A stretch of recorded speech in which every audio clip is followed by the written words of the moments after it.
Ready? Okay, pledge of allegiance, please. Allegiance to the flag of the United States of America and to the republic for which it stands, one nation, under God, indivisible, with liberty and justice for all.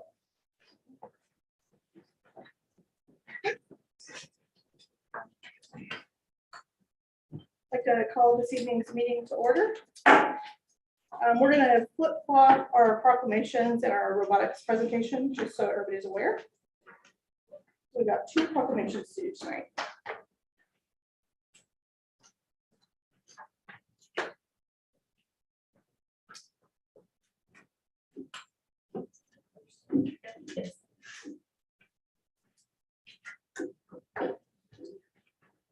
Paul, if you don't mind coming up.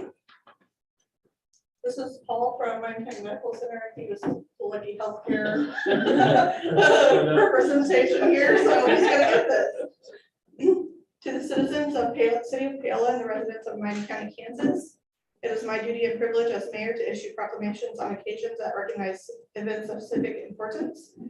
Whereas healthcare officials, to include all levels of staffing in each hospital, every healthcare center, every emergency medical response team, and mental health center in our community, have proven to be more than just essential workers but frontline heroes for all of Paola, Kansas. And whereas the responsibility, dedication, and fortitude of these devoted individuals to continue administering services in the face of danger and uncertainty serves as an absolute inspiration to all. And whereas the unified vision to protect life is realized at every sector within these organizations, from the housekeeping, clerical, and support staff to the nurses, doctors, respiratory therapists, and mental health therapists. And whereas the commitment of such heroes shines brightly even as dark days have been seen. And whereas city citizens are privileged to witness and hear tireless collaborative caretaking efforts, which truly embody the definition of servant leadership. And whereas the pledge healthcare officials have taken to provide quality care and ensure patient safety is and always has been critical to the welfare of our entire city. And whereas the appreciation for healthcare officials simply cannot be overstated. Now, therefore, I, Lee House, Mayor of Paola, Kansas, do hereby proclaim the month of May to be Healthcare Month in the city of Paola, and I'm joined by area leaders to show gratitude and appreciation for our healthcare heroes. And witness whereof I have here to set my hand and cause to be affixed the city seal of Paola, Kansas on this 10th day of May 2022. Thank you.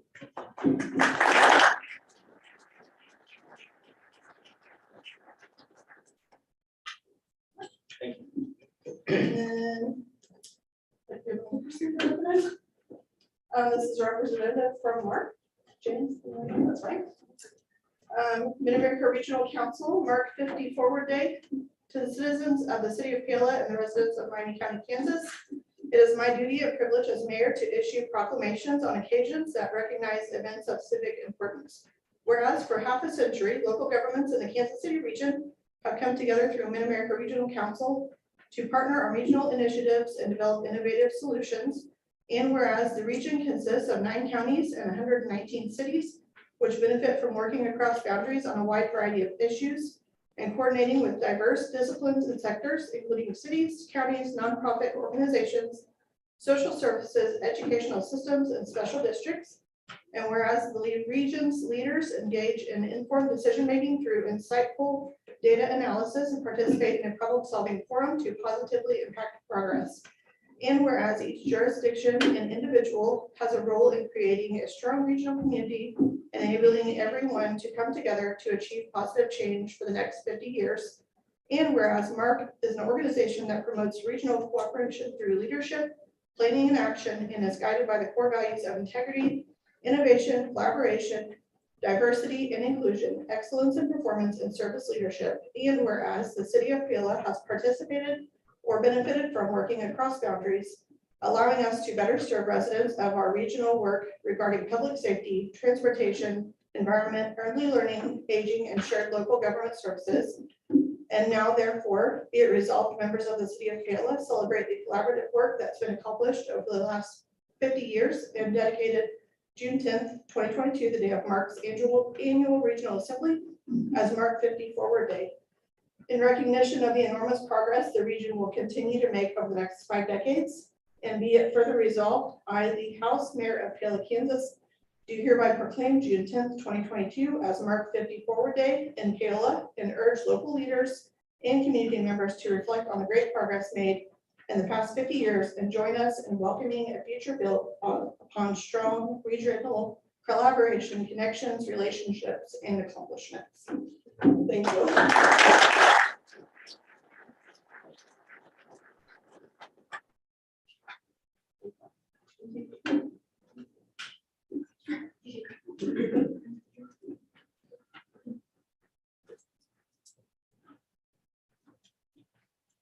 Okay. Now we have a special presentation from Panther Robotics. I think Dave's gonna. Yeah, I'm just going to say a few quick words. Thank you very much for inviting us up today. We have lots of students. Well, we have 18 on the team this year and a lot of different involvements around right now, just into the school year and everything too. So several of the mentors came, and we have Mitchell, Danica, Lily, Andrea, and Matthew here tonight to do a little presentation. This is the 20th season for Team 1108 Panther Robotics. So some of you think back, what were you doing 20 years ago? And it's kind of been hard to believe, but we do have to thank you guys very much again, because you sponsored Space Force for almost 9 years. And that is very valuable to keep a team going such as this. Last year, we had 27 students during the pandemic. And a lot of that came about because we still, as a community school coordinated program, was able to continue to operate and do some things different. But this year is kind of nice to be back to normal, and I'll let Mitchell and them do the presentation. Thank you. So before I get this on the screen, Danica is going to pass around some information about first robotics competition and first Lego League. That's the teams that we have in Paola, as well as our yearbook. So while I'm presenting, while we're presenting, please feel free to take a look at all those materials.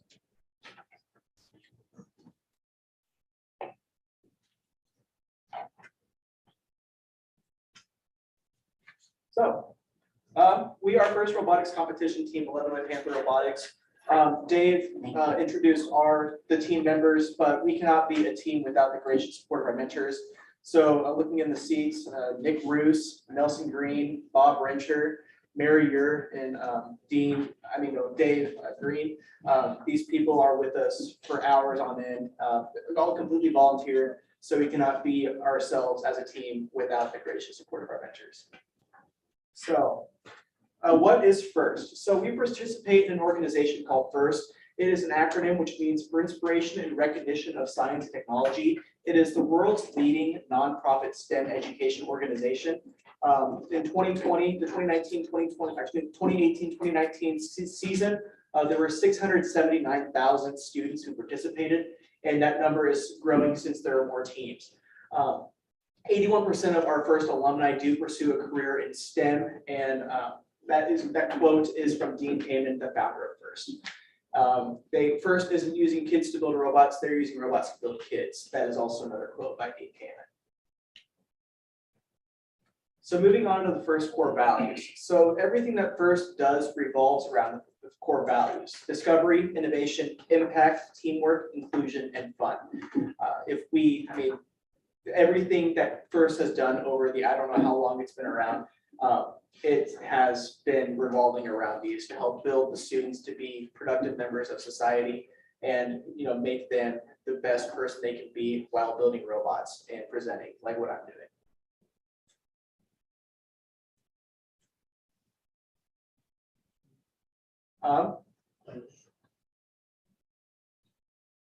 First Lego League. So this is, I'll just do it like that. First Lego League, that is at Cottonwood. It was at Sunflower Elementary, but we are starting that team up next year. But it is pretty much very simple down robots. So students from ages 4 to 16 are able to compete in the First Lego League. There are 3 different divisions: First Lego League Discover, Explore, and Challenge. Right now we have 3 First Lego League Explore teams at Cottonwood Elementary: Mary Ure and Christy Hager. They're the ones who mentor those teams, and we also have team members who mentor them.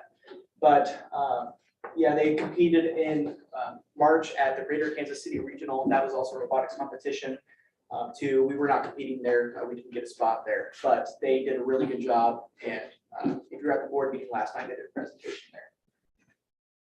So moving on to First Robotics Competition. That is the organization that we compete in. So every year, pretty much First reinvents basketball. That's kind of what we like to say.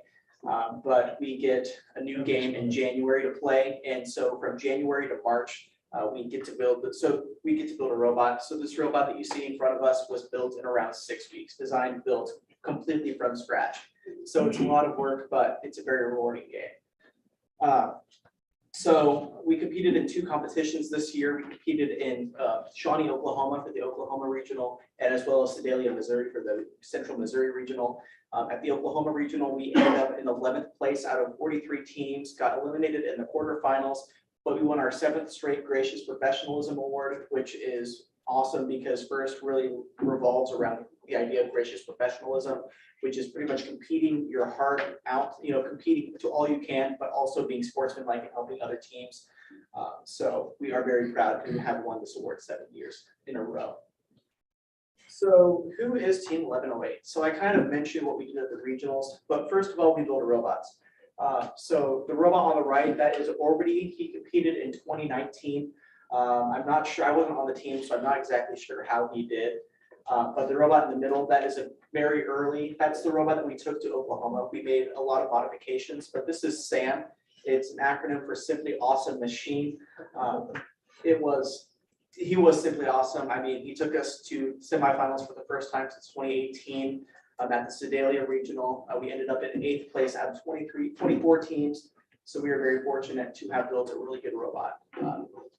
Yeah, it was, a tough loss, it was pretty close, but, it was a fun time, a fun competition. And then the picture loading there, I'm not sure if it's going to be completely loaded yet, but it's a picture of Akbar. It is from our 2020 competition season. I'm not sure what place the robot ended up. I don't remember that, but we got eliminated in the quarterfinals in that competition. So moving on, we innovate. So along with building robots, we do a lot of other things. So in that picture on the right, the picture on the left is a closer up image of it, but we designed and built a game called Tilting for the First Innovation Challenge last year. That was one of the at-home activities that they had us do since they were not doing it in First Robotics season. But pretty much it's like a cornhole kind of game, but very different. So you throw bean bags on the board, and it's kind of like a seesaw. So the side who the board leans to wins. So it's a very simple game, but it's also a lot of fun. And then we spread sticks. So I mentioned our first LEGO League teams. That those 2 pictures on the top and on the right are some pictures of a first LEGO League camp that we did this summer. The kids loved it, and so we hope to keep on having this tradition along. Keep it on going because the kids love it. They learn a lot of new skills. Picture on the left, we were at the National Night Out this summer. Those were just some kids who got to learn about our team at elementary age. They got to play some games, build some Legos, got to drive the robot, and they really enjoyed that. And in that picture on the bottom, that is another first LEGO League team in Kansas or Missouri. I'm not sure where exactly they're from. They're an all-girls robotics team. So an all-girls LEGO League team. So we kind of made some connections with them and kind of cheered them on. I'm not sure if they went to the championships, but they're a really fun group of kids. Yeah, that was at championships. That was championships? Yeah. And then we give back to the community. So we cannot be here without the gracious support of our community, and we try to support the community as much as they support us. I mean, it's ridiculous how much support we get from the community. But a couple of things that we did in the past 2 years is on the left. That is a wheelchair that we built for a dog. So this dog got run over by a train. Got her legs crushed, and it was a very sad story to hear. But their owner, we heard of them needing help with a wheelchair, so the dog's owner doesn't have to carry the dog everywhere. So we designed and built this from scratch to help them, and it was very rewarding to see the dog walk and all that stuff. And then on the top right, that is a picture of us participating at the Miami County Quilt Show. We like to do this every year. It's, we get to meet some other people, get our name out there and also help them set up and take down the quilt show. So that was also a lot of fun. And then I'd like to say our biggest activity this year was our Santa Sleigh Challenge. That is on the bottom right. So we redesigned our robot from 2021, and we pretty much blew the dust off of it and completely revamped it to be a Santa sleigh. And Price Chopper donated one of their shopping carts, so we cut that up and made it like the sleigh, and then the robot was the reindeer. We ended up collecting over 150 pounds of food, 110 rolls of toilet paper, and $168 to give to my father's house. And they were, very gracious, and it was really fun to see that. So yeah, we are 1108. That is a picture of us at the Oklahoma Regional, the most recent team picture. So, yeah.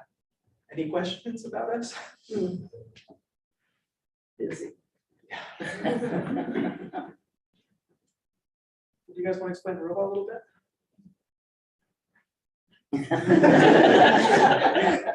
Well, what about the rules for the robot? Yeah. Round plays, what it plays.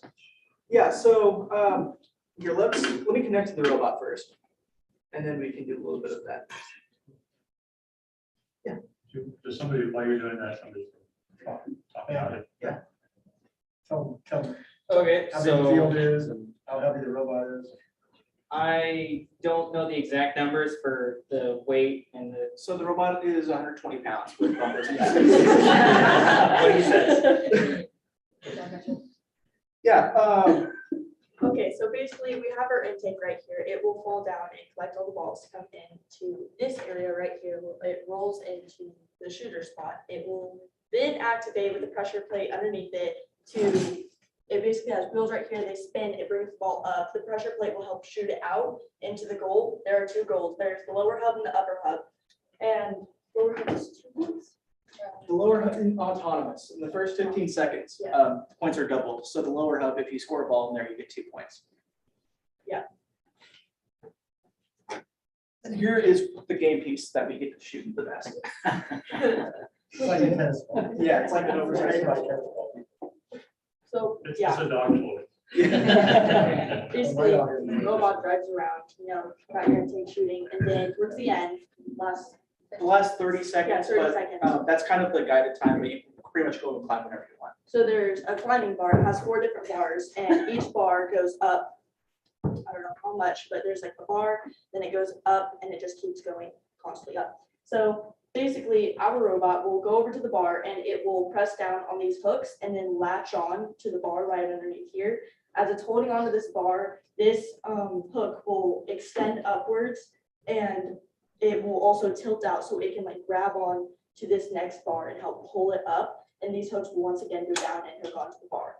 So we made our Oklahoma Regional robot could not traverse. It was mostly just hooks onto the second bar. Yeah, so the hooks were built to, you pretty much drive into the first bar, and then you drive into the second bar and it would hang. So it's an easy 6 points, but you can make a lot more points with this. But thankfully, over the time span we had before we went to Sedalia, we were able to create a traversal climber so that we can get up to that 4th bar and get more points for our team. Yeah, we built that 2 days before the competition. How many modifications we have to make to it? We actually didn't have to make many. We had to modify these hooks, and we had to cut this off to just at an angle so it would climb the bars better. So it climbs 3 bars in about 30 seconds, which is a pretty fast climbing speed compared to other robots. So yeah, we can drive it out there a little bit, and we can kind of show you some more functions. It's a little bit loud, so.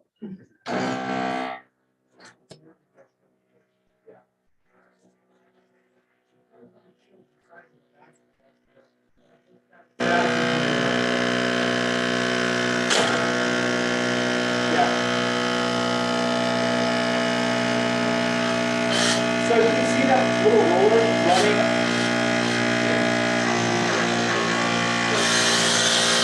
So that's what feeds the ball into the intake. And then you can see that's what feeds the ball into the robot.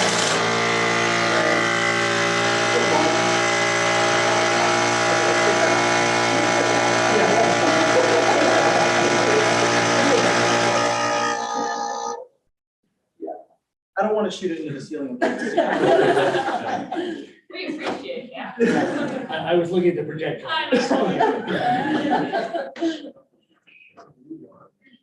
Yeah, that's what's happening. You know how to do the arm?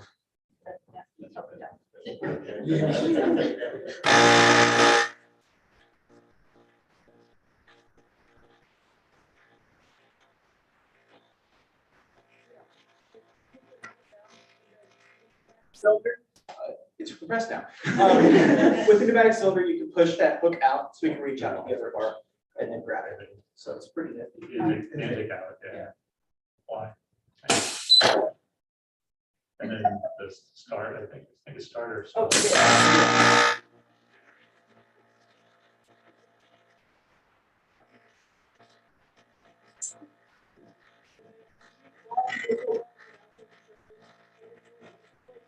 Balls. So it's all automated, which is really cool.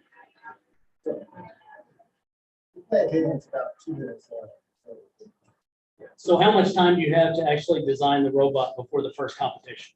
So we have, do you guys want to? Okay, you have 6 weeks to design, build, like do everything, program the robot and everything from scratch. Okay. If you're in the first week, but we actually started on. So we had 7 weeks, 7 or 8 weeks. Yeah, there's some teams go to many competitions. We're doing 2 now. That's more than we did before. And then are modifications allowed in between competitions? They are now. They are now. They weren't. It used to be. You had 6 weeks and at midnight, on the 6th week, it was in a box and you couldn't touch it until a competition. Okay. Now they've, And where do you typically get your equipment and processors? Is that all donations and? Some of it is mandated by FIRST, but the rest of it, all our electronics and everything comes out of our pocket or we reuse it from other robots. And then all the materials, some of them is donated, but a lot of it. We have our own budget. We're not on the school, but we get grants. Too. it started with a kit of parts that they'll send you a box full of stuff. And you used to build robots almost completely out of that stuff. But in the last 20 years, the whole cottage industry of businesses that provide robot parts have kind of developed. And so a lot of teams go to those particular businesses to find parts and to be the most competitive teams it can be. And we also do 3D print and weld right in our. Yeah, so this shooter, it's actually an HVAC pipe, 9.5-inch pipe. That was all welded in our shop. This is all painted by us. This intake right here, this is all welded by our team. And then this part right here, this is printed out of some flexible 3D printer filament, which is pretty cool, as well as this. So it kind of flexes so it won't break and it works really well for us. One thing that's worth noting is that the equipment that's used here, the thing you heard was compressor.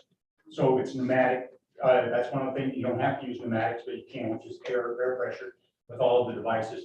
And that's all standardized. You have to follow the rules on what it is that you use because that's stored energy and energy. But more important than that, the controller and stuff that they use on this, NASA's involved in it, LabVIEW, the different manufacturers provide the intelligence to this, including NASA. A lot of stuff we get from NASA is actually what is used in industry. So somebody who learns, for example, one of our previous mentors, Greg Rupp, he worked for a company called Servitech, and he did his programming on combines so that combines should go downfield. All those devices are connected with a CAN interface. This uses CAN interface. And in my industry, which is telecommunications, the computer control systems that are on in cell towers, power supplies, and all that communications is tied in with CAN interface. And so a student that gets through this program understands how that works, ready for a job right out. I mean, literally, he's got those skills and certainly a leg up if he goes on to college. So it's just an amazing program, and it's why it's such a powerful force in this country. We do teamwork here. I can imagine week 1, as you're building your robot, you have to do some team building. Yeah. How does that work? So it might get a little fierce at times. I mean, everybody likes their own ideas, but we all sit down as a team and we make decisions. So what do we want our robot to do? And so once we make the decision on what we want our robot to do, we go and prototype. So it's kind of individualized in regards to designing our own parts. But once After that, you present your idea to the team, and then the team decides what they want us to build, and then the team builds the team builds the robot, together. And then we also have our outreach team, or our outreach group. It's not really a team since we're only a team of 20 people. But we all work as a team to, come up with ideas on how we can give back to the community and how we can present ourselves to our judges at the competitions. So. Thank you. So speaking of outreach, I'm not sure if you guys have heard about this, but we are currently building a seesaw for the dog park. So I did have a presentation, but it wasn't loading. But basically, We keep wanting to talk off of it for a second. yeah. So the seesaw is sort of just, like dog shows, if you see them where dogs can run up of them. It's kind of just another piece of equipment for the dogs to play on at the playground. We are in the middle of building it, but I'm not really. It's an AKC legal. We've made the dimensions the same as you would have for any agility contest. Roscoe's done agility. He's here to advocate for it. And so we're trying to make it, the dog park is fun, but it can be funner if there's more stuff there. Thank you. So feel free to look at that, keep it, as well as the other information that we could. I think for this, we're gonna ask for approval to install it at some future date. We're still kind of working on some final putting Yeah, it together. hasn't been fully built yet, But, but all the parts are there. So it's neat. And that's something, probably we'll have you guys coordinate with Kirk Reese, who's Public Works Director, Okay. and they oversee everything out at the dog park, so you can contact out Public Works. Thank you guys for coming and for all you Say do. one little bit. Yep. One thing I probably didn't mention, they didn't mention, probably 35 to 40% of our team is women right now, or girls right now. And they've been involved in a lot of different programs, girls in STEM. This last weekend, they went up to KC STEM, was it? Yeah. And did drones with a bunch of them. It's campus of UKC. And so that's an area we've expanded into quite a little bit. And another thing you asked a little bit about the finances. We run basically with 2 regionals, we're running around 18 to 20,000 a year. Without the grants, the support of sponsors and donations, we couldn't do it. If we went to championship, we'd probably add another 10,000 to go to Houston with the team. But Bear Foundation has been very, very grateful to us, very good to us. So, and same way, like I say, with all of them, we've really, the last couple of years with COVID, we have shied away from approaching businesses because we understand and realize they are struggling, but we probably will start trying to ask for more sponsorships from them in the future. So. And I'm sure everyone in here has seen our parade float. Thank you again for coming, and I know one thing that impressed me when I was out to shop was how willing you guys are to help other teams get started. Yeah, no. And I think that speaks a lot of you guys. Yeah, last week we gave a presentation to Holy Trinity to start with a first Lake League team, as well as in Lewisburg. We presented to all of their STEM teachers there, and we are going actually to Spring Hill tomorrow afternoon to talk to them about starting other teams, because we understand that there is a gap in the amount of engineers going into the field. So, first, it really helps get into that. So we're always excited to start other teams. On that same line, we have always been open to other students from other schools and home schools, et cetera. Our school district's been very supportive of that. Can't say enough thanks. Yeah, you guys are all welcome to come check out our shop tomorrow night at our meeting. It's at the bus barn by the Armory, that blue building, at 6:30. So you guys are all welcome to come and check us out. So, Thank you. Thank you. thank you guys for coming. Thank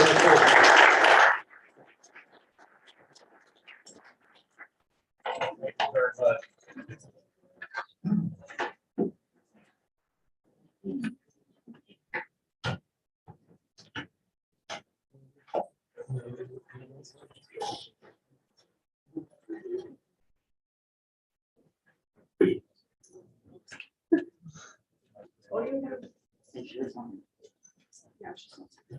Let me grab the yearbook.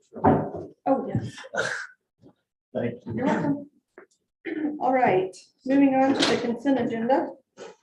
Any council have any questions about it? I move that we approve the consent agenda as presented and authorize the mayor to sign. I'll second. Smale? Aye. Upshaw? Aye. Peckman? Aye. Shields? Aye. Okay, thank you.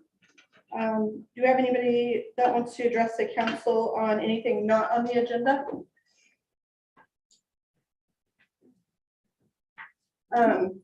If you could state your name and address for the record on the minutes and keep your comments under 3 minutes, please. Hello, my name is Joseph Batista. My address is 3 West 4th Street. I'm sorry, I can't hear you.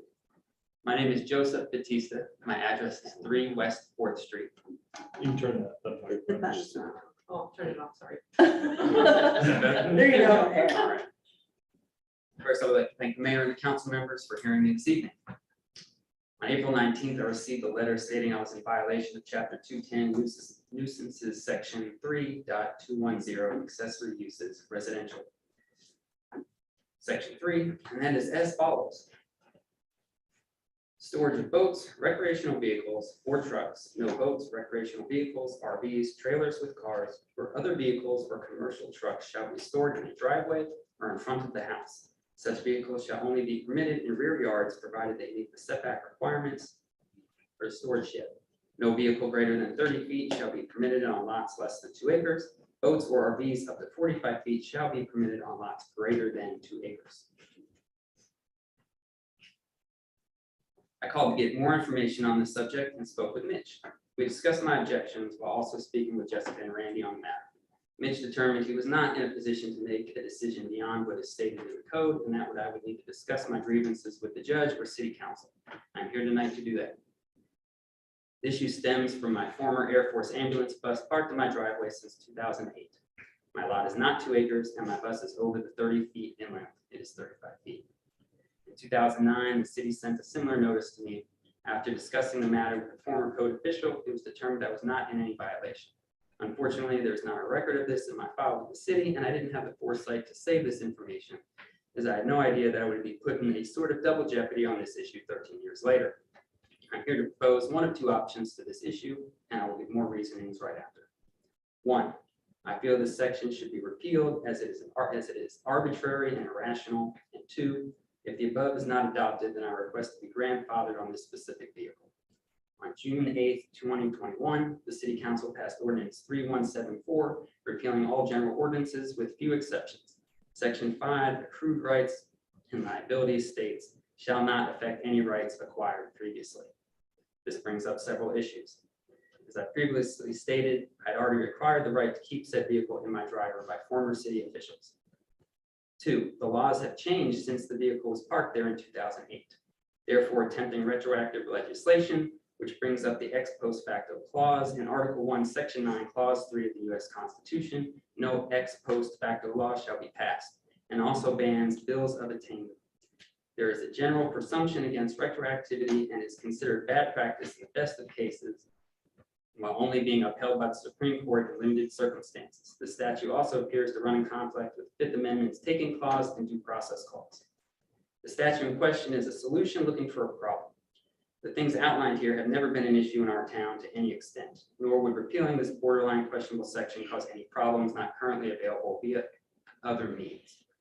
Councilmember Smale, you have parked your camper on your property for long periods of time for many years now. Did you know that you're currently in violation of this exact section? Your RV has been parked at your house for over a week now and is over 30 feet in length, and it's not in your backyard with required setbacks. Your lot is shy of 2 acres. Mayor House, I concluded your husband at least used to drive a semi truck and may still. I recall many times driving by your home and seeing the semi tractor parked in your driveway. Did you know that's a violation of this section also? You cannot park a commercial truck in your driveway. I only bring up these observations to show how this statute is arbitrary and irrational.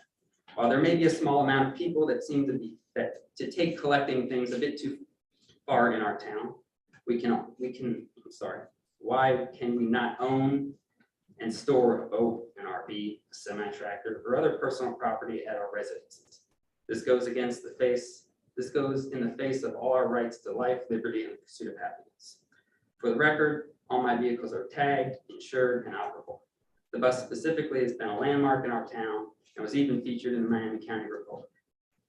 It was never set up with full seating as it was designed to be a mobile hospital more for to transport people on stretchers. I appeal to your better judgment on this issue and will leave you with one final quote from Supreme Court Justice Chase. Every law that takes away or impairs rights vested is retrospective and is generally unjust and may be oppressive. And it is a good general rule that a law should have no retrospect. Thank you for your comments. Okay, moving on to old business. First, we have a public hearing on the comprehensive plan. Do we have a motion to open the public hearing? I make a motion to open the public hearing to discuss the proposed comprehensive plan. A second. Snail. Aye. Petrov. Aye. Beckman. Aye. Shields. Aye. Thank you. This is Chris Shires with Confluence. I'm sure we've all have met him multiple times. But he's here to give a quick presentation on the final draft. All right. Mayor and Council, again, Chris Shires with Confluence. Also have Jay Aber with WSB from the consulting team that you hired to prepare your new comprehensive plan. So it's great to be in front of you again here at the home stretch. Not so much fun to follow a robot and a dog. Bear with me, we'll try to make this as quick and entertaining as possible, but it's also, a pretty important deal. So I do want to give it a little bit of attention. I'm going to go through really quick. In fact, since Jay here, he's going to go through his slides really quick. If there's something you want us to slow down, go into greater detail, please do. But frankly, you've seen all of this before, and so we'll try to be quick. But I do want to recap the schedule and just a quick overview that, hey, we did have that public outreach and engagement, talk about that vision statement and the plan outline, and then go through each of the chapters, kind of main points. So with that, more than a year-long process. Boy, we started in the height of COVID and we end here unmasked. Yay, I know I have a little bit of a summer allergy cold going on, so I'm sorry.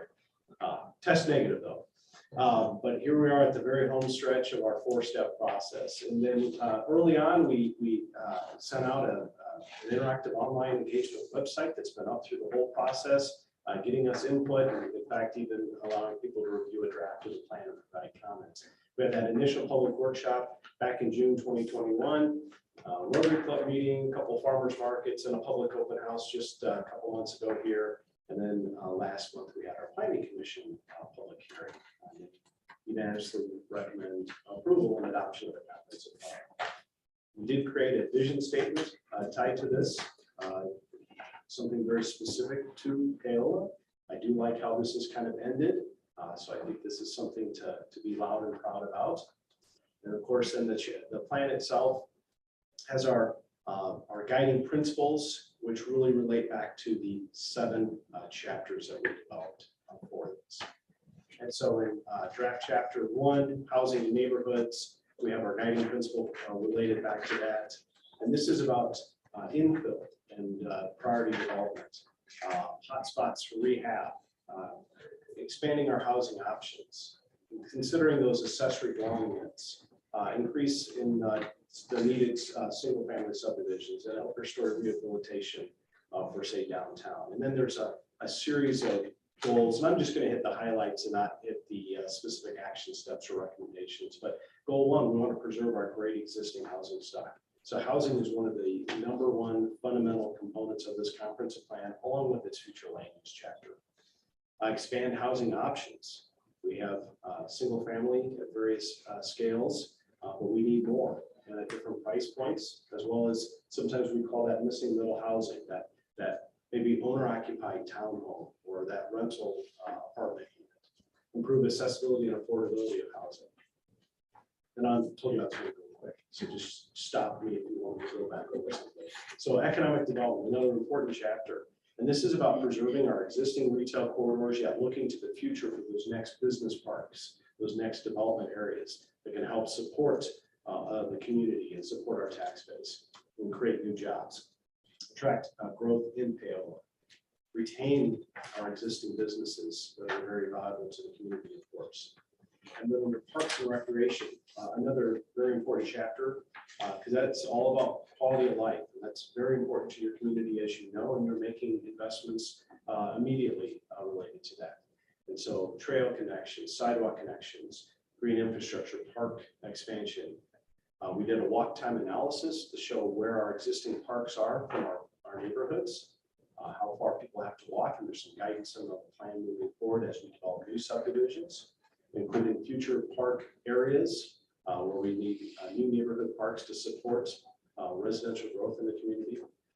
And then, of course, a trail system, acknowledging our existing trails, which that was one of the things that really popped out to me when I first showed up. How many, it feels like several years now, but how developed your trail system is, how beloved it is, and how there are some great opportunities to expand. So goal 1 under the Parks and Recreation, enhance existing parks and rec facilities. And you frankly are making steps on that right now. Expand upon your park system as you grow. So as your population increases, as you build those new developments, integrate best practices in the park recreation systems. Under natural resources and conservation, this is all about preserving what we have and protecting ourselves from flooding. Obviously, as the town is kind of nestled between our 2 creeks, we have those 2 big floodplains, can be an issue. So there's some recommendations related to stream buffers, floodplain management. Again, reinforcing those trail connections and tree preservation. So some of those natural resources goals, that first one, preserve our watershed and protect water quality, and steps to do it. Conserve important natural landforms in Paola. Maybe not every inch needs to be developed. Seek to create a systems level approach to natural resource preservation. So really using some of the infrastructure we need to manage stormwater and make it into an amendment. Under community character, this has a lot of focus on downtown. Very important feature, obviously, for the community being a county seat town, and actually having a park square is unique and special. And you've got a great pile of buildings surrounding the square, and it's all about taking it to that next level. Supporting those preservation efforts downtown and those public spaces. Looking at a streetscape plan. The neighborhoods right around downtown are an important source of housing and stabilizing influence in the community. Gateway signage, maybe even some appropriately sized design guidelines for downtown. So we want to foster a vibrant and diverse downtown. We want to balance small town character with innovation and progress to make it competitive to attract our new residents. We've heard anecdotally from numerous folks that they first came to Paola because they were here for some type of special event and didn't want to leave. And so they bought a house here, moved their family here. Enhance and add public open space to improve the quality of life and health in the community. And then this chapter, I'm going to have Jay come up because he'll talk a little more intelligently about it. Since you're Ms. Mayor and members of council, thanks again for having us. I just wanted to say, since Chris has gone so fast through all this so far, I'd like to take some moment just to applaud you, your community, for the robotics team. It's an engineering company who is desperate for engineers. We have over 2,000 engineering positions open in the US right now. Your support for that and community support is fantastic. I'll be looking forward to hiring all those students in about 4 years when they finish their engineering degree. So thank you for your support of that, especially the women. As a dad of 2 future female engineers, hopefully. I think that's fantastic. So infrastructure, transportation, mobility. Obviously, infrastructure, transportation is what makes our society function. Plumbing, water, transportation is absolutely essential to supporting all these other goals in the plan. So looking at some of the strategic opportunities, we heard a lot from people about the ability to walk safely, comfortably through the city, to use the trails, to make better trail connections, improve traffic safety, looking at narrowing roads, doing road diets, which is reducing the number of lanes. We have the right number of lanes we need, and we can use that space for other purposes, maybe for those trails, for the sidewalks.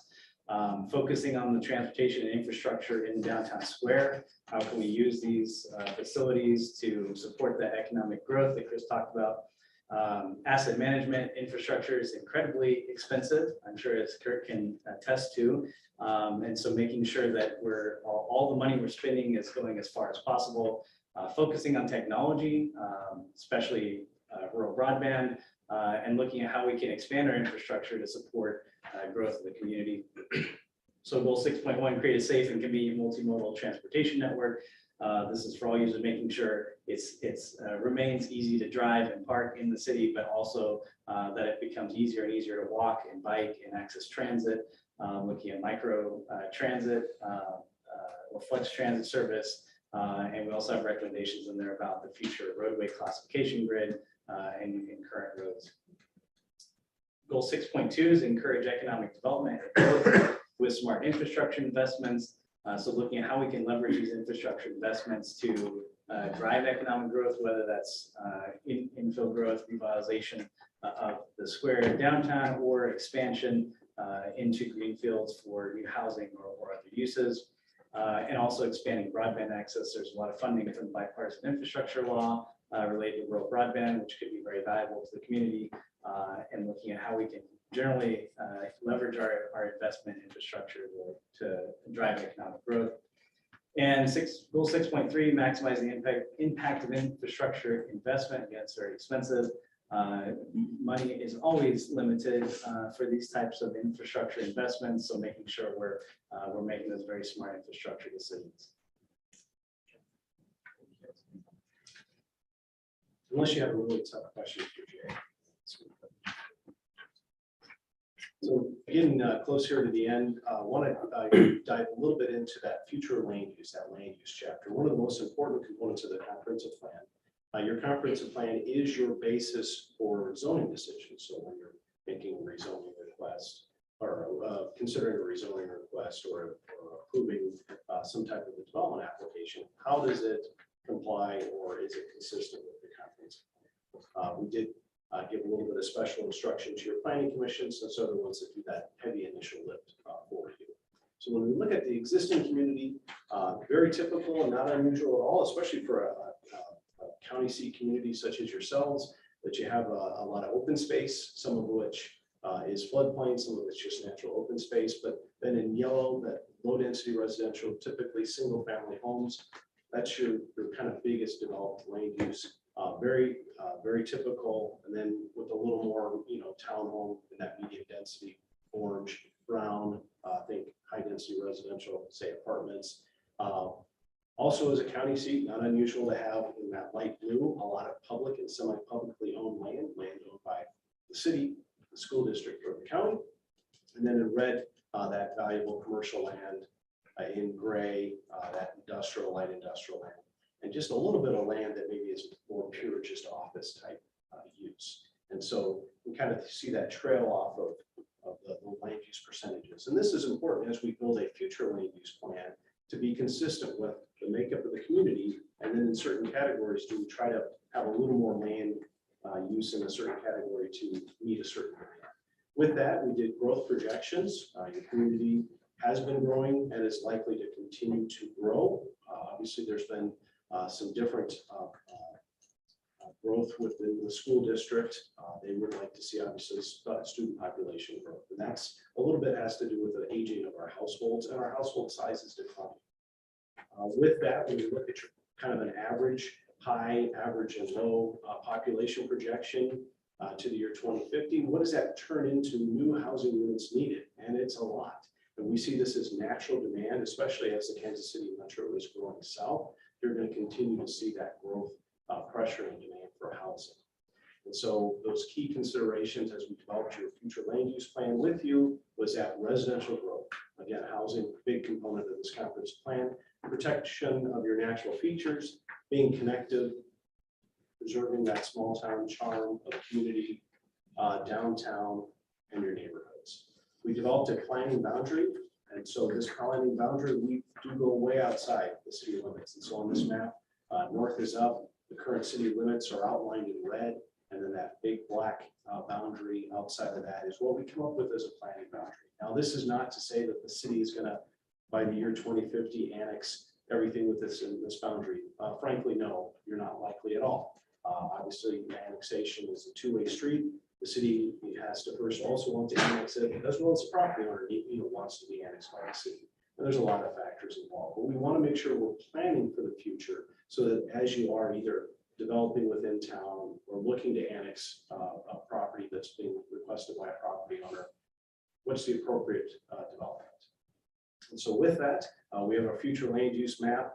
those same land use colors follow the same. So that light green open space versus a dark green program park.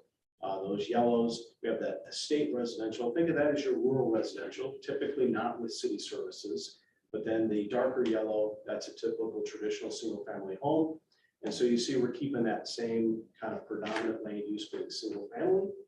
There's a lot of open space still, recognizing the floodplain areas. But the one thing we're trying to push a little bit more on with this plan is in the right areas, room for new townhome development and new apartment development, areas for new retail as that population increases, and areas for new business parks and industrial uses.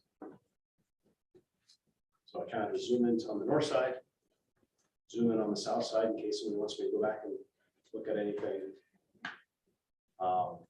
Got a couple tweaks we made after the last meeting. And then we also gave you an annexation priorities kind of consideration map. So as a property owner outside the city limit, were to come to you and say, gosh, I'm interested in being annexed to the city, so I have access to city services, would you do it? And you can look at this map and say, is it a priority? Is it the #1 area? And this is really maybe even kind of a development map. Those areas likely to develop first, second, and third. That way we have contiguous development. We're not trying to jump way out into the county where we have to run new roads and new sewer and water infrastructure. Let's build contiguously with them first. Can you expand on, just because someone may not know, the business estate? Oh. That's a little bit of a unique situation for here. Yeah. So how you guys came up with that? Absolutely, yeah. So Mary, thank you. I did gloss over that one. So that kind of purple right here in the middle. So this Old Casey Road, leaving town once you get past the creek. If you look at a lot of the development that's there now, it's a lot of rural estates where somebody is frankly, in many cases, has a shop, has a large building, and they're running a business out of it. And so instead of saying, well, we think that should be single family, or we think that should be commercial in the future, why not acknowledge it as its land uses today? And maybe that's really appropriate. So going forward, if I'm a new entrepreneur and I want to run my new whatever contractor, I'm a contractor, I want to run my plumbing business out of there, but I want to live on site. The way to actually maybe make it a little bit more affordable to start up a business, maybe that is an appropriate area, since so much of it is developed in that way right now in the county. Sometimes we kind of joke and call either a shouse or a barn dominium, shop house or barn dominium. So maybe that is very, very appropriate there. And so also, as we go farther south from being close to the airport, typically our airports tend to be that next area for, say, some type of business development. Typically, nobody really wants a house too terribly close to the airport anyway. Okay.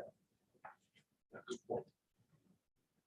And so then with the future land use growth and development chapter, we had several goals. These get a little bit more specific, helping provide some recommendation and guidance on when to either approve or deny, say, a rural subdivision that's outside the city limits following your extraterritorial review authority, when to annex, where to invest in new roads and sewers, how might you engage with a developer. So ensure financially sustainable growth that maintains and improves quality of life. One thing that is true is single family residential, especially low density residential, tends to cost more to provide services than it pays in taxes. Well, of course, we still want that single family residential.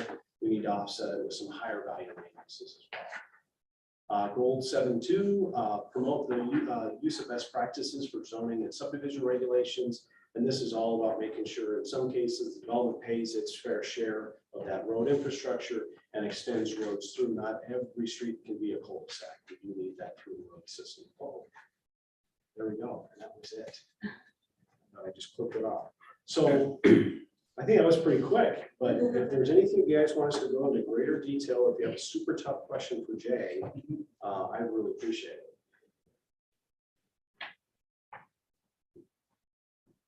Well, I like the way you guys have delved into all of the issues, and it highlights some of the issues we already know exist as far as housing and some of the business issues that we have in trying to retain those businesses and bring more businesses in. But it also highlights some areas that I think we need to focus on as far as codes and zoning going into the future as far as what we need to look at. specifically with that in mind. So I think you guys did a really good job, and I attended the open houses, and I appreciate the work you did on it, so. At one of the other meetings, I liked what you said about having a round table and discuss the Park Square project with the different people that are interested. That definitely needs to be done. We've talked about this for 20 years and nothing's never gets done about it. And I think a round table with the fire chief there and interested parties we've got to start there, because we've got empty buildings around the square and we need to find out why and what we need to do to change that. And then you also had mentioned that previously applying for grants, we're very lack in that. And and the building codes we need to address. Thank you for that. You had brought that up at the gymnasium. Yeah, absolutely. In fact, one component that's really more of an appendix that I didn't get into is, since we did such a level of housing analysis, we went a little bit farther, so it kind of met the state standard for a housing needs assessment, so that you'll have that document for certain funding programs. Any other questions? Thank you guys for all your work on this. Thank you. And I've appreciated all the opportunities for public comments on it, and it's important. We'll move on to consider the comprehensive plan adoption. And close the public. Oh, yes, sorry. Thank you for telling me how to do. Action is motion to close the public hearing. Do I have a motion? I'll make a motion to close the public hearing. I'll second. Snail, Aye. Upshaw. Aye. Beckman, Aye. Shields. Aye. Okay, now we can consider the comprehensive plan adoption, which is ordinance number 3185. Okay, I move to pass the ordinance number 3185, adopting comprehensive plan titles, Planning Paola 2050 for the city of Paola. I'll second. Snail, Aye. Upshaw. Aye. Beckman, Aye. Shields. Aye. Thank you. Moving on to new business. Transient guest tax funding recommendations. Yes, so the Paola Convention and Tourism Committee met on April 25th to discuss 8 grants that were submitted. The fund typically keeps a $40,000 reserve and includes a $15,000 budget for the chamber. So on top of that, the fund is doing so well that they were able to grant $31,000. So nobody's grants were cut, everybody received what they requested. And the committee also thought it would be nice to have a brochure that we could put out that would include all the events that are included in the transient guest tax stuff. So they are going to give an additional $300 to the chamber to create this brochure. So did anybody have any questions on all the grants that were submitted? Did you get a chance to look through those? So we just need to go ahead and approve that to be transferred from that and pay off those. I so move to approve the disbursements from the transient guest tax fund as presented. I'll second. Snail, Aye. Upshaw. Aye. Beckman, Aye. Shields. Aye. All right, thank you. It'll be nice to have some events going again. Yeah, very exciting. Well, our next event. Yeah. The next thing on the list is the Moon Over Miami event.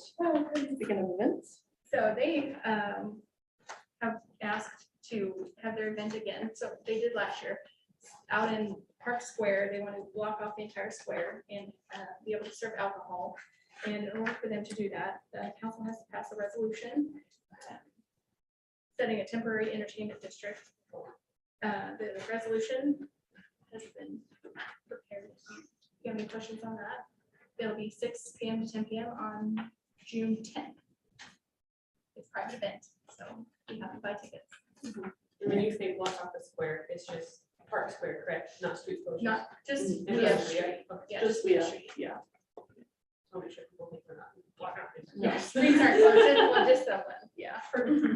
You And know, no, last year was the first year they did it like this, It correct? was, Yeah, yes. no issues last year with it.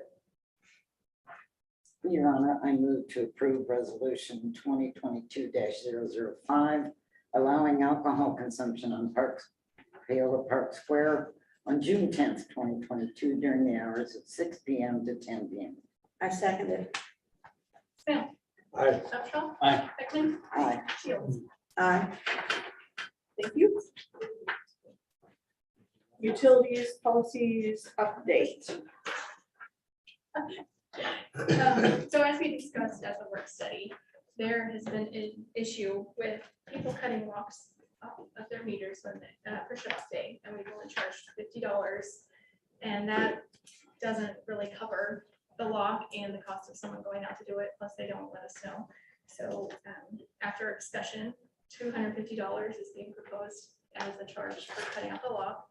We are also requesting the fee of $25 for the restore and $70 for after-hours charge be put into the code, just for clarification. And that takes an ordinance to do that. Do they have questions on that? Comment.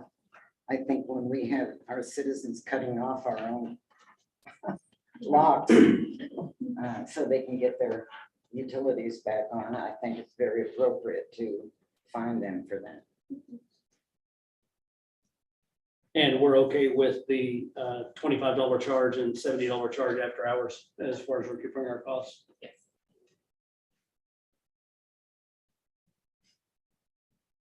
Any other questions? If not, do we have a motion? I'll make a motion to pass ordinance number 3186, amending section 15106, late payment and reconnection fees of the Paola Municipal Court. I'll second. Sam. Aye. Upshaw. Aye. Beckman. Aye. Shields. Aye. Thank you. Next, personnel policy changes, and this is a resolution. And Ms. Vicky Bell asked me to apologize for her, she had a family commitment, so she couldn't make it tonight, but I went ahead and said, that's fine, I will take it for you. So, as we're all aware, it's been very difficult to hire employees, and we've been having to get kind of creative. So in the police department, dispatch specific, they've been looking at possible 12-hour shifts, not, exact, but in order to do that, we'll have to amend the employee manual to reflect the 12-hour shift, which would include minimal changes, which are also attached to, vacation time and shift differentials. Also, while reviewing the manual, Ms. Belt found some other minor but necessary changes, which go to pay at termination. So she has clarified those, which we also reviewed at work study, and they're attached as well. Ms. Belt has reviewed the personnel manual and made the recommendations to include the 12-hour shift options and the pay at termination, and she recommends adopting resolution 2022-006. Any questions? It's my understanding we're paying overtime now to cover. So we don't see any issues with the new shift and the built-in overtime that'll occur. We don't see any issues For with that. dispatchers. Right, for dispatchers. That overtime is currently being covered by the, there would be, I believe, additional. Per employee per pay period, there'll be like a built-in 8 hours, but right now we're paying them more than 8 hours overtime to cover that shift. Right. So it'll even out eventually, yes. And how many open dispatcher positions do you have? We have One. So you've got 5 total positions, right? Right.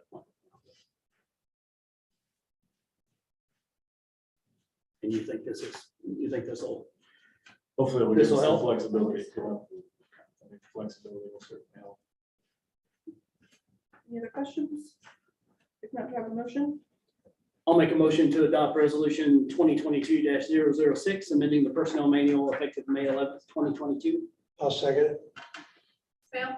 Aye. Upshaw. Aye. Beckman. Aye. Shields. Aye. Thank you. And next, special events regarding food trucks. This is just, we're hoping to do a little update to our food truck policy. Currently, the code specifies 3 events that our food trucks are allowed, and one on the square.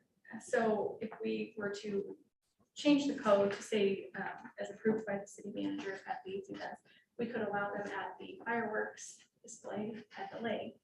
And they'd be covered under the code since the city manager would have to review anyways. And all the food trucks, you know, it's been actually going very well since we've adopted this code. So you'd still have some parameters because it would have to be a city approved event. And we also put in there, if the event is gonna be on Park Square, they're only allowed one food truck, so exact same thing at the farmer's market gets. Without street closures, the street closures, there'll be more, but without street closures, there'll be more. I couldn't stop in Ottawa today, but I wanted to take a picture and bring it of a food truck, a Mexican food truck, that you could barely make out the words. One tire was gone, so it was tilted. But I just thought this is perfect for tonight, you know, I could bring this picture, but I couldn't stop in traffic. So. Any questions on the ordinance? No, Your Honor, I move to pass ordinance 3187, amending the exceptions for mobile food vendors to set up on public property. I'll second that. Spam. Aye. Upshaw. Aye. Beckman. Aye. Shields. Aye. All right, and special event banners. Yes, so also discussed at work study, but for our city code, chapter 12, section 12.7.13, regarding special event signs are only allowed for directional signs and set up 2 hours prior to the event. And some events do have some banners on the streetlights that Public Works puts up, but other than that, our ordinance doesn't really allow for off-premise advertising for those events. So we were kind of looking at a happy medium, and we came up with possibly using the municipal parking lot, number 1, which would be across from Simple Simons, and put up apparatuses to allow for one 4x8 banner to be set up 2 weeks prior before an approved special event, only approved special events, and they're removed by 1 week after. We chose that lot because the special events typically take place on the square. It's on Silver and it's city-owned property, and it is a very frequently trafficked. There we go. So we thought that would be a decent compromise. I think that was a great solution to that problem, and I think it'll be a real good place to have it. Any questions or comments? If not, do I have a motion? I move to pass ordinance number 3188 to allow event banners to be placed in the municipal parking lot number 1 for city-approved events. I'll second. Spam. Aye. Upshaw. Aye. Beckman. Aye. Shields. Aye. All right, thank you. And now the final site plan for El Potro Mexican Cafe. So at the March Planning Commission meeting, commissioners recommended the approval of the final site plan with the condition that the applicant submit drainage calculations. That was submitted and approved by Wilson and Company. Also at their March meeting, the Board of Zoning Appeals approved the variance to the minimum setback for that addition, with the condition that the final site plan be approved by City Council. Little background on it. The addition will be where the deck is now, same footprint size. The occupancy will increase by 70 to a total of 169 max. Parking will be fine. They're losing 1 spot. They require 47 spaces. They will still provide 53. It will allow for drive-through service for online pickup orders and call out carry out orders. The approval needs majority vote. Any further questions? And also, if you're Sullivan Palmer Architects is here, if you have any questions as well. Parking Sorry to, is, volunteer you, but. parking is, when it's busy, it's loaded. It is loaded, and they do still have an approval from the church next door for overflow. They have a good relationship with them, so. Yeah. It's almost always busy. Yeah. Which is good. So the only variance is just the not meeting the 25-foot setback off of Pearl Street. Correct. Any other questions? If not, do I have a motion? I'll make a motion to approve the final site plan for 602 North Pearl Street, El Portro Mexican Cafe LLC. I'll second. Bill, Aye. Marshall. Aye. Beckman. Aye. Shields. Aye. Thank you. I don't think we have anything to reports, do we? No, I don't think we have any active committees ready right now. Staff reports, we'll start with Eric. I mean, Chief, excuse me. I call him Captain. Oh. So I'm on the bus with. One day I'll get it. Kirk, do you have anything? The pool's painted, sandblasted, patched, sandblasted, painted. We have some picnic tables down there, we need to get put together. The pumps, I talked to the pump guys Monday. The main pump, they hope to have this week, they're gonna bench test and get it installed next week. The feature pump will come, it'll come yet, but it's gonna be a little bit later. Hopefully, we still get open this by the end of the month. Stephanie? I had Jay Hastert come visit me today with a big check for our dividend from EMC. This year we got $20,625.49, and that's more than last year's $19,715. So. What is that for? It's like a pool. If I understand, a pool we're in with EMC. So if you don't, Your claims. yeah, Get overspend. low claims, yeah. Insurance. Yeah. Okay. mhm, Yeah. And we usually get one. We I do. don't know if it's ever been that much, so. It's increasing. So. Mhm. Yeah. At least something is increasing. Yeah. Good. Yeah. That's all I Jessica, do you have anything? Yes, there was some feedback from work study about El Patro Light.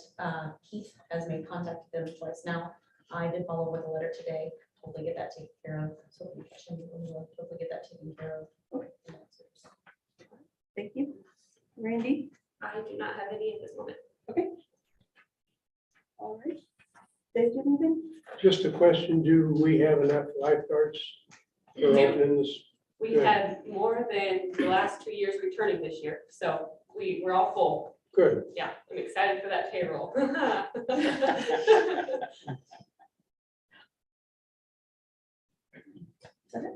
That's Trey, it do all. you have anything? Sorry to leave you out, but thank you to Mayor House, Councilmember Peckman, and Councilmember Shields for attending the league training. I think we had a good time. I think it was very informative and we missed out. That's all I have. All right. Tax season. Kathy, do you have anything? No, thank you. No? Okay. I have a few things. I continue to get compliments on the highway sign, so wanted to pass that along. And then I have a reminder about the ribbon, or not ribbon cutting, the ceremony at the hospital tomorrow morning at 9. If anybody wants to come, they're gonna do a presentation for their 25 years. The ceremony starts at 9. And then you all should have received an email from Advent Health. They're opening up and their ribbon cutting is June 9th. If you didn't get an email, let me know and I can send you the information I got. And then last but not least, in my mailbox, we have been invited to ride along in the John Brown Jamboree Parade. Oops. So there's the information, it's in June. I talked to them today, just kind of trying to figure out what the invitation was. But they've got the trolleys coming. They've invited the elected officials from Osawatomie here, Parker, Lane, and also the county commission to ride in the trolleys in their parade. So if anybody would like to do that, let me know and I will get a hold of Gordon and let him know how many are coming. Okay. That's all I have. No appointments tonight. I think we're caught up. Are you running out? Yeah, we're caught up for now. We do have a couple of executive sessions. The first one is real property. And since city attorney's not here, you can't add him on the list. Or He will be present via. okay, okay. So. So he will be Yes. in there. Okay. He caught a flight. He was celebrating his anniversary. Okay, And he just texted me saying, my plane was late, but I'm on the phone. all right. So, And how long do we need for that, Randy? let's do 15 minutes. 10 minutes for discussion, but 5 just in case we have issues getting on the phone. Okay. Did you say 50? 15. 15. Oh my 1 gosh, 5. I I'm thought sorry, you said I'm 60. stuffy. 1 5. So if someone wants to make that motion? I move city council recess into executive session for 15 minutes to discuss acquisition of real property pursuant to the preliminary discussion of the acquisition of real property exception KSA 75-4319B6 and shall include the mayor, council, city attorney, acting city manager, and city clerk. The regular meeting shall reconvene in the municipal courtroom at 7:30. 7:30 or 7:32? We'll do 7:32. And I'll second that. Smell? Aye. Upshaw? Aye. Beckman? Aye. Shields? Aye.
when we make them.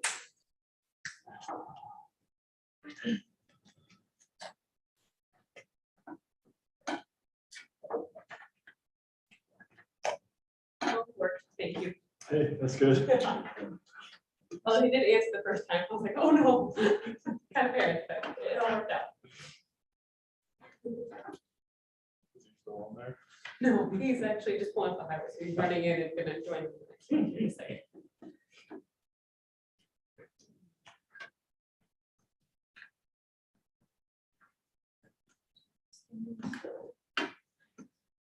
I know when you watch that 1 minute.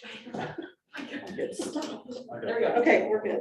Somebody want to make a motion? I'll make a motion to reconvene the recess meeting. Second. Smale, Aye. Tusha, Aye. Beckman, Aye. Shields. Aye.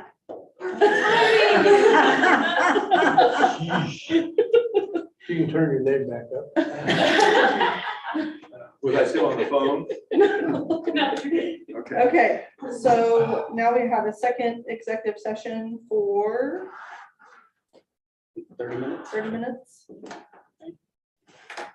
So I move city council recess into executive session for 30 minutes to discuss an individual employee's performance and employment pursuant to personnel matters of non-elected personnel, exception KSA 73-4319B1, and shall include the mayor, council, and city attorney. The regular meeting shall reconvene in the municipal courtroom at 8:03, 8:02, 8:02, 8:02. Second. Smale. Aye. Tusha. Aye. Beckman. Aye. Shields. Aye. All right. Hey, Lee, I'm counting on the ride home. I figured, I let her go. I already figured that out. So far out of the way. I already knew.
All right, do I have a motion to reconvene the recess meeting? So moved. I'll second. Aye. Upshaw. Aye. Beckman. Aye. Shields. Aye. I would like to make a motion to name Randy Shannon as city manager for the city of Paola. Second. Okay. We have to vote. I'm swimming. Smale. Definitely aye.